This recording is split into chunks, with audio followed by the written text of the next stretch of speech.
ফাতেমার চোখের মধ্যে পানি ঝরতেছে। নবী জিজ্ঞেস করে, ফাতেমা রে, কেন এইভাবে কান্দো? আমার নাতিরা কই? দুই নাতি না দেখলে আমার শান্তি লাগে না। ফাতেমা বলেন, বাবা গো, আমি কাঁদতেছি কোন ব্যথায়?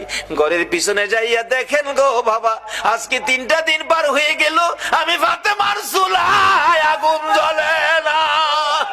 আপনার আদরের দুই নাতি না খাইয়া থাকতে থাকতে পেটের খিদার যন্ত্রণায় ঘরের পিছনে গলাগুলি করে নানা নানা কইয়া কাঁদতেছে গো বাবা।